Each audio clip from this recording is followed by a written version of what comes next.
El que me confesare delante de los hombres.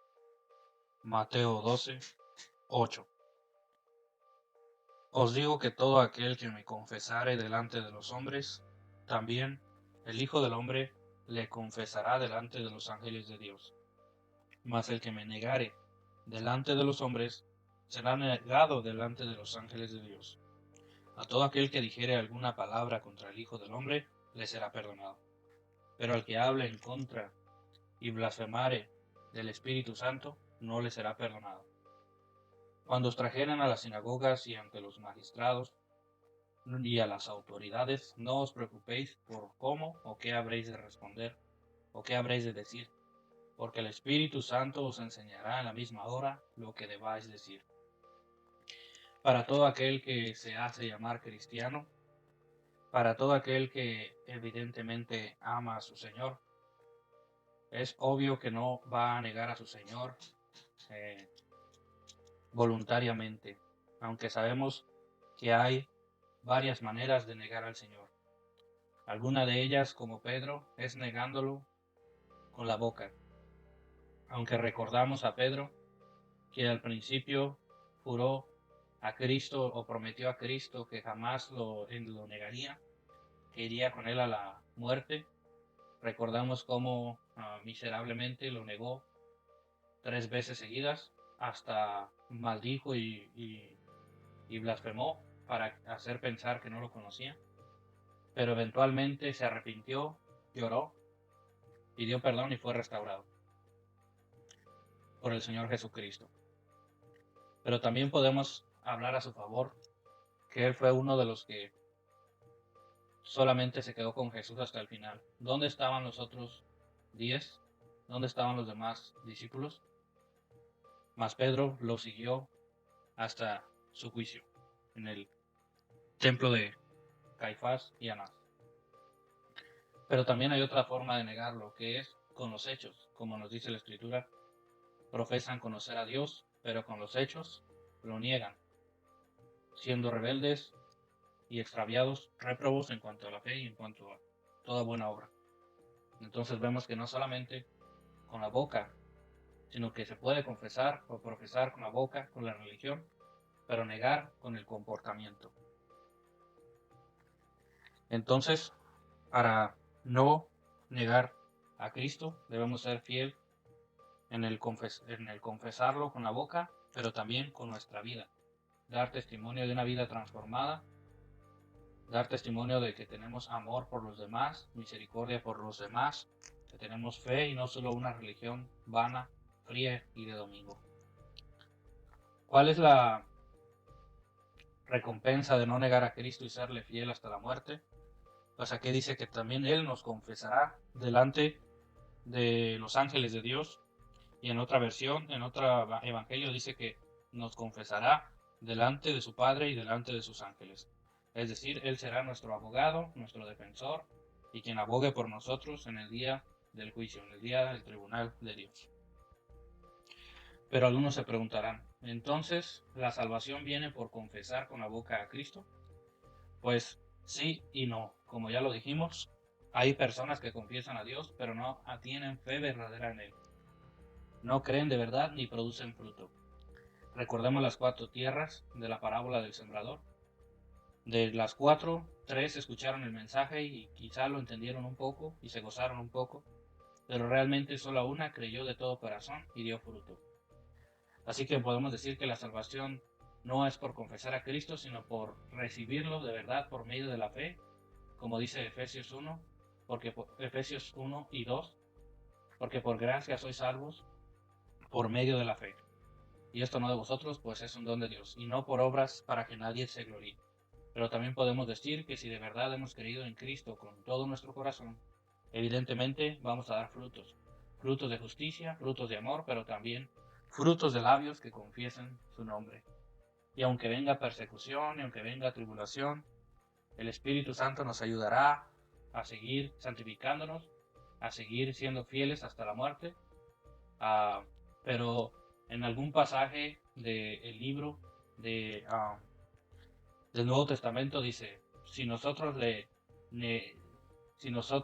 fuéramos infieles Él permanece fiel, porque Él no puede negarse a sí mismo. Es decir, si eventualmente como Pedro tenemos caídas temporales o desviaciones temporales, aún así el Señor permanece fiel con nosotros si de verdad le hemos hecho nuestro Señor y nuestro Maestro de nuestras vidas, si hemos recibido la vida nueva y su promesa, porque Él es fiel para siempre. Y en verdad eso es lo que nos ayuda a mantenernos fieles a Él, su Espíritu, su promesa, su palabra y su seguridad.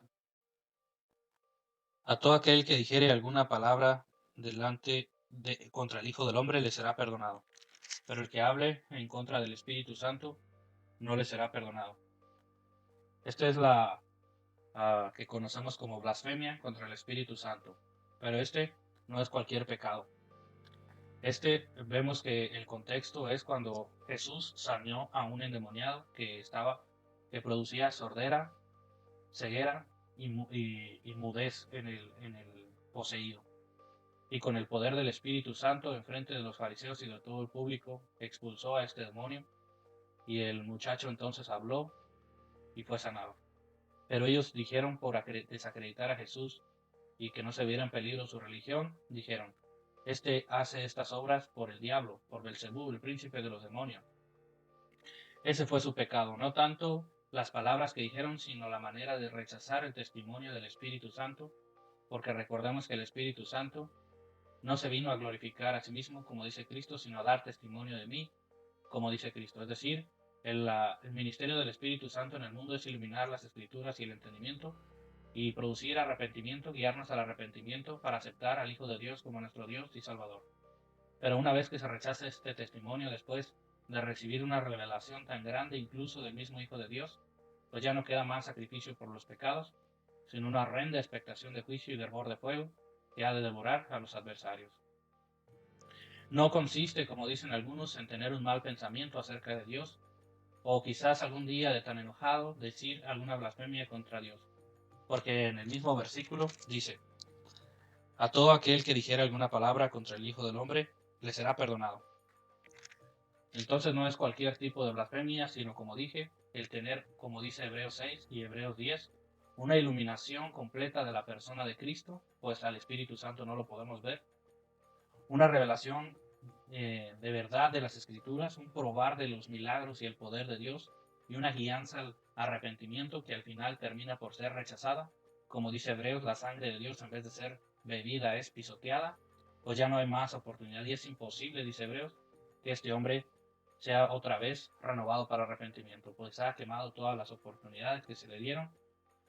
Pero si tú has aceptado a Cristo y el Espíritu Santo mora en ti, tú no tienes por qué preocuparte de este pecado, porque tú, dice, nadie puede llamar a Jesús Señor sino por el Espíritu Santo, y ninguno puede maldecir a Cristo por el Espíritu Santo.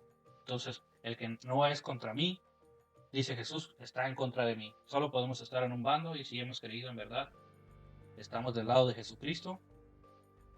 Seguimos leyendo el versículo 11. Cuando os trajeran a las sinagogas y ante los magistrados y a las autoridades, no os preocupéis por cómo o qué habréis de responder, ni qué habréis de decir, porque el Espíritu Santo os enseñará en la misma hora lo que debáis decir. No nos está diciendo que no nos preparemos para dar testimonio en cualquier momento, ni que dejemos de adquirir conocimiento acerca del Hijo de Dios, del Padre y de su palabra. No está diciendo que no nos preparemos y estudiemos todos los días y meditemos, escudriñemos las profundidades de la palabra de Dios, guardándonos en nuestro corazón. Está diciendo que en los días de persecución y tribulación de la iglesia, incluso de las que vienen pronto, cuando nos lleven ante magistrados, cuando nos estén a punto de condenar, cuando nos acusen falsamente, nosotros tenemos la promesa de que recibiremos poder de lo alto para dar testimonio del Evangelio de nuestro Señor Jesucristo y de la esperanza que tenemos en nosotros, que nos ha sido dada por gracia. Como Esteban, en su tiempo, se quedaron sin palabras, sino nada más tuvieron la opción de apedrearlo, porque no resistían las palabras de gracia que salían de su boca. Así también nosotros no debemos de preocuparnos por preparar un ensayo para cuando nos lleven a nuestro quizá última hora de vida, sino que el Espíritu Santo nos dará poder, amor, gozo, valor, nos quitará todo miedo para poder enfrentar cualquier circunstancia adversa, a fin de dar testimonio de Dios y acabar nuestra carrera sin negar a Cristo. Dios te bendiga, nos vemos en el siguiente video.